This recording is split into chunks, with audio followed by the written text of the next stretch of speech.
Ora, faça o favor de ter um grande bom dia.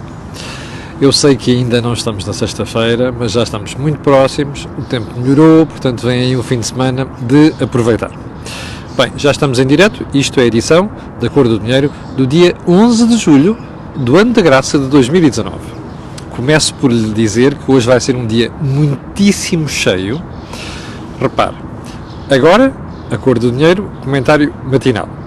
Por volta do meio-dia vai haver uma conversa improvável. Vai ser sobre logística, uma belíssima empresa portuguesa. E à tarde, lá por volta das 16h30, 17 horas, vamos ter o tradicional Think Tank com Jorge Marrão e com Joaquim Aguiar. Quero começar por agradecer os inúmeros mensagens que nós já recebemos, mails e não só, mensagens na própria página do Facebook, com sugestões para o programa de hoje. Portanto, não vamos poder atender todos os pedidos, mas há ali alguma concentração de temas nas mesmas áreas, de maneira que vamos levar isso em consideração na agenda de hoje. Recordo, o Think Tank vai ser por volta das 16h30, 17 horas. Bom, então vamos lá à agenda de hoje, que é uma agenda muitíssimo preenchida, aliás, como é habitual. E não vai ser fácil gerir aqui o tempo. Vou ter que deixar alguns assuntos que era para tratar ontem, que vou deixar mesmo para trás, porque temos coisas de atualidade muito importantes, a começar pela entrevista da Sra. Ministra da Saúde a falar do SNS. Bom, então, período de ordem do dia. Carlos César anunciou ontem que vai deixar o Parlamento. E parece que vai deixar mesmo uma intervenção política oficial, vai se manter como presidente do PS e vai, diz ele, atuar mais como cidadão. Eu quero chamar a atenção para esta afirmação de Carlos César ontem, ao que tudo indica, num jantar do PS. É tempo de dar lugar a outros, contribuindo para um salutar princípio de renovação dos cargos políticos. Bom, eu só posso fazer isto. Primeiro, porque eu tenho sido muito crítico da atual geração que está no poder. Esta gente está lá desde os anos 70, e não é bom termos políticos no ativo em posições de decisão tão velhos, ou há tantos anos na política, sobretudo quando são políticos profissionais, como é o caso de Carlos César. Bom, o que significa que o PS que isto pronuncia um processo de renovação do Partido Socialista. Será assim? Não sei. Como sabe, tem sido uma preocupação minha em relação ao PS, a PSD e a CDS. Bom, os outros eu já não conto com eles, portanto não faz parte das minhas preocupações imediatas. Agora, há uma coisa que vale a pena dizer disto, que é, qual é que vai ser, bom, eu vou deixar as piadinhas de lado, dizer assim, bom, então o que é que vai ser agora da vida política portuguesa sem Carlos César e a sua famosa família, não é? Todos ligados. Vou deixar essas piadinhas de lado. A pergunta que eu tenho para fazer é, isto vai mesmo representar o início de uma renovação no Partido Socialista? Não sei, mas Carlos César disse ontem que já tinha tomado esta decisão em 2018. Tenho as maiores dúvidas. Ora, porquê? Porque nós nos últimos meses, particularmente nas últimas semanas, percebemos que chegou a haver uma luta pelo lugar de Ferro Rodrigues, como se sabe, é Presidente do Parlamento. E isto não foi ilusão, nem foi invenção dos mídias. Houve mesmo uma luta, Carlos César chegou a levar isto com alguma seriedade. Portanto, este processo de renovação não é um processo muito claro. Bom, segundo ponto desta conversa, deste período de ordem do dia, o Ministro do Ambiente parece que anda para aí muito feliz porque está a verificar uma inversão no mix de carros vendidos. Ou seja, menos carros a diesel, mais carros a gasolina. Eu não acredito, como já disse aqui, que nós venhamos a ter um shift acentuado, definitivo e claro para a eletrificação de um momento para o outro. Não acredito. Bom, mas vamos então à alegria do Sr. Ministro do Ambiente. Eu não sei se já reparou, mas as emissões de CO2 aumentaram nos últimos 2 anos, particularmente no último ano. Ora, aumentaram porquê? Porque nós passámos a ter mais carros a gasolina. Porque isto faz parte da ignorância, desculpa, mas eu não encontro outro termo para designar isto, faz parte da ignorância da esmagadora maioria dos portugueses. Os portugueses têm a mania que o diesel é que é o problema. Esquecem-se que o diesel tem emissões de óxido nitroso, mas a gasolina tem emissões de CO2. Portanto, o que nós estamos a dizer é, entalamos este e vamos para aquele. Pois, as emissões de CO2 estão a aumentar. Portanto, era bom que nós percebêssemos aqui que nesta coisa da vida e nesta coisa da economia, do ambiente e da indústria, há sempre um senão, não há soluções miraculosas para nada. E, portanto, este aumento do CO2 que nós andamos a tentar combater há não sei quanto tempo é uma consequência desta opção que começa a ser feita, sem termos o problema da eletrificação resolvido. Fica só esta nota. Terceiro ponto. Marcelo Rebelo de Sousa ontem, ao discursar na Gulbenkian, fez várias referências. Apontou algumas limitações dos últimos 4 anos. Aliás, Marcelo fez ontem um belíssimo Estado da Nação, uma belíssima análise do Estado da Nação, ao contrário daquela que foi feita no Parlamento, mas já lá vamos.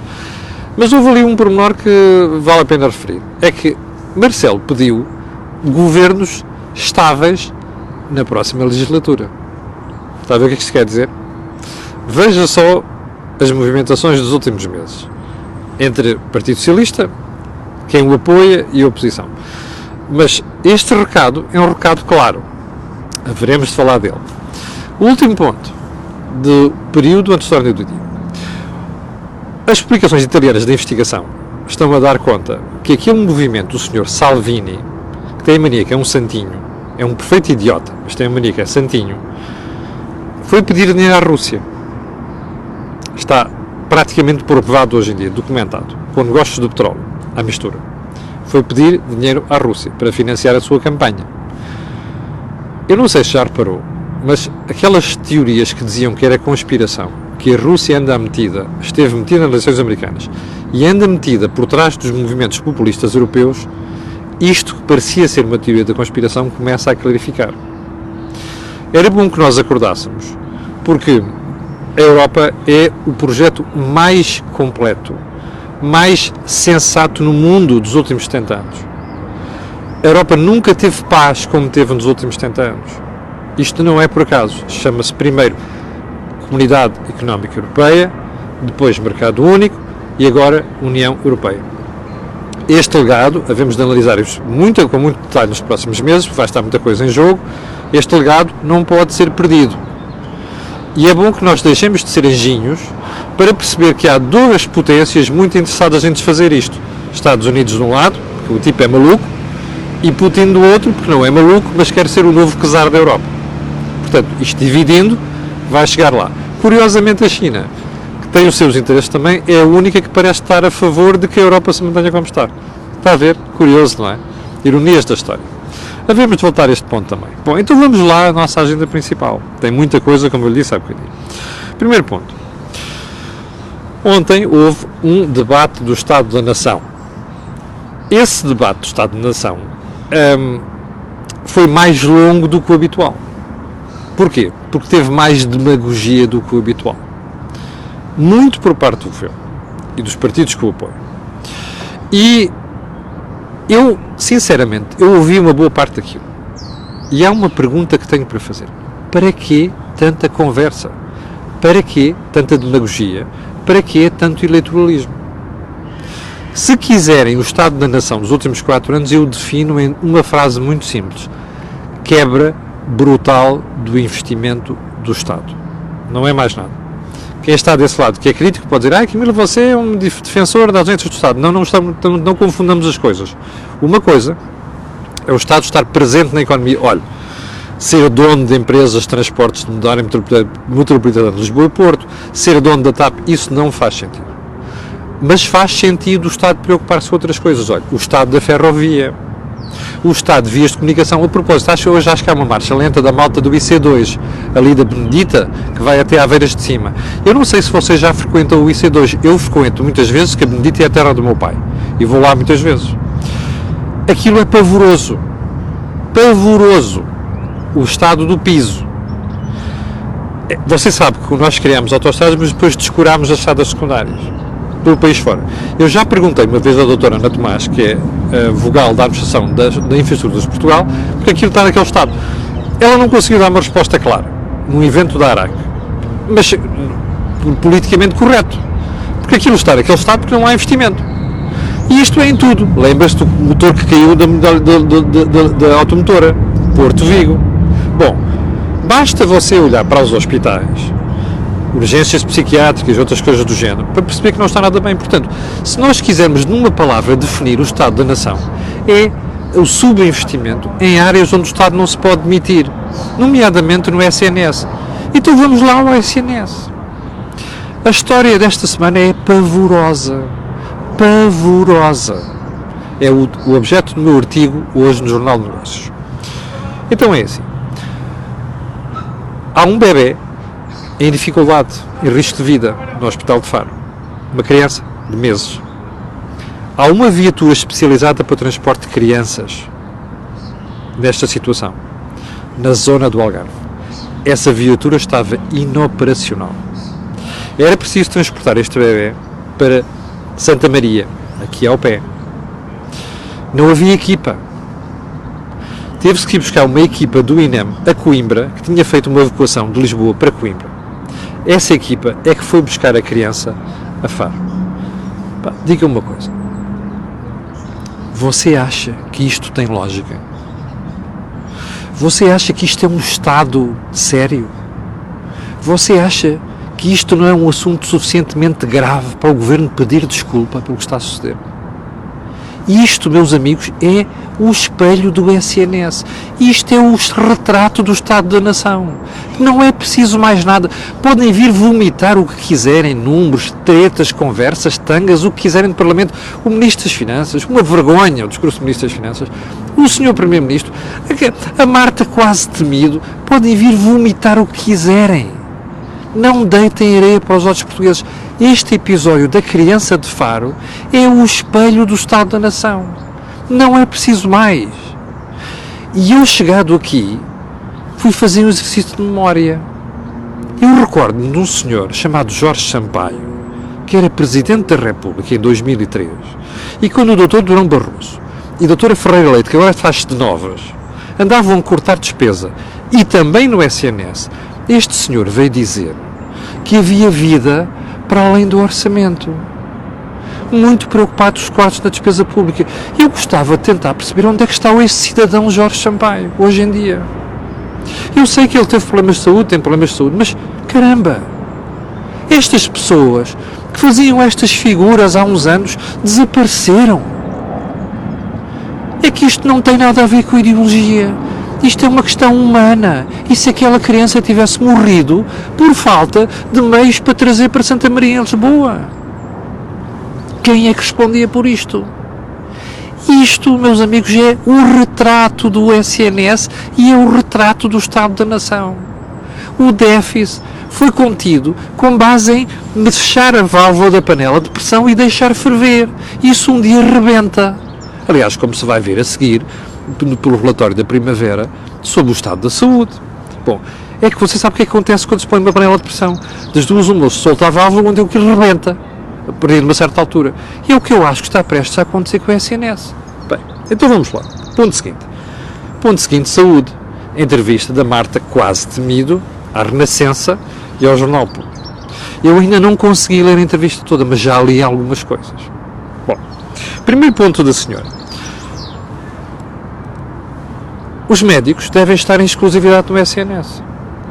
Esta conversa tem barbas, tem anos. A mim faz-me impressão como é que isto, que é uma questão ideológica, continua a fazer campanhas e manchetes. Faz-me impressão. Não é um problema. Mas já agora há uma coisa que é preciso perguntar. Bom, eu não me importo que o SNS tenha médicos em exclusividade. A questão é como é que a gente vai fazer isso. E há aqui duas coisas. Ou vamos obrigar os médicos a dizer assim, você acabou de se formar em medicina, tem 5 anos para ficar ligado ao Estado. Ou então pode fazer outra coisa. Nós queremos que você fique ligado ao Estado, portanto, vamos oferecer um plano de carreira, salários, regalias aqui e ali, como deve ser. Olha, vamos criar condições para você querer ir para o Alentejo, você querer ir para Faro, você querer ir para as Beiras. Isso faz sentido. Obrigar os médicos, durante um certo período, a estarem no SNS. Isto não lembra ao Careca. Está a ver? Isto é o debate errado. Esta senhora, que sabe muito bem quais são os problemas do SNS, por uma questão ideológica, anda com estas tangas. Este é que é o problema. Aliás, Se você for ver, dê uma olhada naquilo que é o relatório da Primavera, que foi divulgado ainda ontem, mas basta olhar para ele hoje. É assim, embora aqueles... Quem é que fez parte daquilo? Ana Jorge, ex-ministra. Fernando Leal da Costa, ex-secretário de Estado. E mais um professor de medicina, da área. Bom, Cipriano Justo. O relatório é um pavor, embora, do ponto de vista de diplomacia, tenha que dizer umas coisas. Não, está muito longe do caos, não sei quantos. Bom, o relatório é um pavor, porque diz, numa frase, sumariza-se numa frase, que é assim: não se fez reforma nenhuma. Nos 3 primeiros anos nomeou-se comissões, grupos de trabalho, e quando o Primeiro-Ministro descobriu, ao fim de 3 anos, não tinha feito nada. Aliás, não é descobriu, ele sabia muito bem que não se ia fazer nada. O relatório está errado e o Primeiro-Ministro não queria que se fizesse nada no SNS. Nem queria ondas. Por isso é que manteve lá o Alberto Campos Fernandes, não é? Que eu conheço muito bem, aliás. E contra quem pessoalmente não tenho nada, que isto aqui não é um problema de pessoas, é um problema de políticas, não é? Bom, e nomeou esta senhora também porque não devia fazer nada. Esta senhora está ali para calar o Bloco de Esquerda e o PCP. Bom, diga-me uma coisa.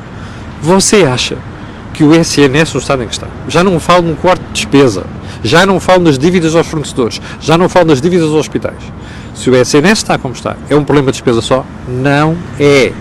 Recorda-se a conversa do Ministro das Finanças que nós conversámos aqui há 2 dias sobre a reforma dos hospitais, a excesso de capilaridade, a racionalidade dos hospitais. Lembra-se disto? E isso é que é para fazer. O drama disto é que ninguém quer fazer, porque põe os médicos em pé de guerra, os enfermeiros, os funcionários, os lobbies, põe toda a gente em pé de guerra, como foi com a história da MAC.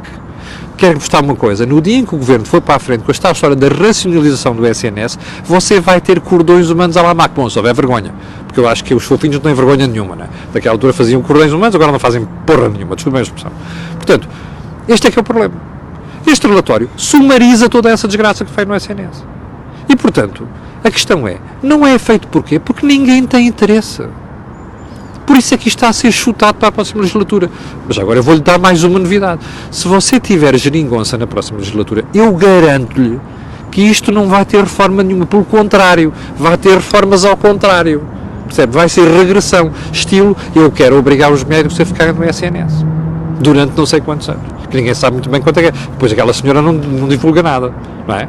Percebe? O problema está aqui. Bom, ponto seguinte, já vamos com 17 minutos. Portugal pagou ontem uma taxa de juros de 0,51% permitida há 10 anos. Diga-me só uma coisa. Imagine você, investidor individual, que tem 2, 3 mil euros para pôr no banco.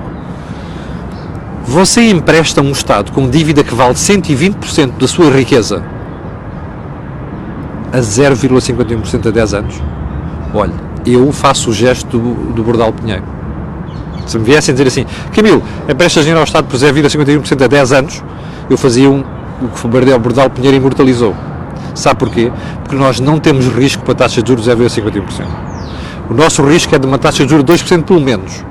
Esta taxa é o doping, o shot na veia do BCE. Está mal e isto vai correr mal um dia. A gente habitua-se a estas coisas, não faz racionalização de despesa, isto vai correr mal. Escreva o que lhe estou a dizer. Não é histórias de bancarrotas, não sei quantos, não sei que diabos, nada disto. Isto vai correr mal. Devemos voltar a isto. Ponto seguinte. O PS está baralhado. E o que é que eu digo que o PS está baralhado? 1.300 pessoas em direto. Muito obrigado pelo seu apoio. O PS está baralhado. À segunda, quarta e sexta, o Dr. Carlos César e mais outras pessoas batem no Bloco de Esquerda, no PCP, e dizem que é a maioria absoluta. Depois, na terça, portanto, segunda, quarta e sexta, terça, quinta e sábado, vem dizer que não. Está tudo aberto, Pedro Nuno Santos, António Costa, não, está tudo bem, a gente quer deixa estar isto em aberto, vamos ter, se houver condições, fazemos uma geringonça depois das próximas eleições. Bom, já percebeu? Eu não sei se isto é uma estratégia, senão se é, uns dizem uma coisa, outros dizem outra, ou se alguém se cede, depois alguém vem pôr água, deitar água na fervura. Uma coisa é certa, o PS tem que decidir o que quer. Ou quer a maioria absoluta, e deve dizer isso claramente aos portugueses, isso não é chantagem nenhuma, ou então tem de assumir que vai casar-se outra vez com aquela malta. Uma coisa é certa, eu acho que isto não ajuda. Esta ambiguidade intencional não ajuda, acho eu. Mas pronto, eu também não sou analista político, portanto posso estar aqui a cometer erros. Uma coisa é certa, eu quando vejo um partido com estas coisas não voto nele. seja lado do lado for, à esquerda ou à direita, eu, como eu já disse aqui várias vezes, eu até já votei no PS. Bom, eu queria pegar na questão das rendas, vou deixar para a próxima semana. Meu Deus, há tantos assuntos que vão ficando depois para tratar. Porquê? Eu não sei se parou ontem, é o sumário daquela conversa do Estado da Nação ontem. Aquele debate, às tantas de uma certa altura, Mário Centeno fez um discurso muito longo e tal. Mário Centeno a agradecer ao PCP e ao Bloco de Esquerda, ele deve ter dado a volta ao estômago aquilo. Eu conheço Mário Centeno, ok? Eu conheço Mário Centeno, portanto não vou dizer mais nada. Vou dizer só isto, deve-lhe ter dado volta ao estômago, do ponto de vista tático, ter que fazer aquele veto ao Bloco de Esquerda e ao PCP. Mas Mário Centeno, a certa altura, diz assim, bom, não entremos em leilões. A sério, Mário Centeno, vocês são os campeões de leilões no governo, é anúncio disto, é transportes, é aeroporto, é não sei quem de comboios, é barcos, agora é não sei quantos hospital do Alentejo, se de ontem. Francamente, o programa de rendas acessíveis mais o programa do Pedro Nuno Santos é uma vergonha, é uma vergonha. Como eu dizia aqui ontem, as pessoas não são tapadas. Eu sei que houve uma senhora que escreveu ontem a dizer que são tapadas, sim senhor. As pessoas não são tapadas, comem algumas coisas, mas não comem sempre. E já agora, não comem tudo. Bom, chegámos ao final da conversa de hoje. Eu quero agradecer às 1.300 pessoas que estiveram em direto hoje, a sua paciência, o seu apoio ao canal. Nós estamos com o crescimento de audiências. O Think Tank, como eu disse ontem, é o que está a crescer mais, e ainda bem. Belíssima análise que é feita pelo Jorge e Joaquim. Não se esqueça, Think Tank, 16h30, 17 horas. E quanto à conversa improvável, por volta do meio-dia.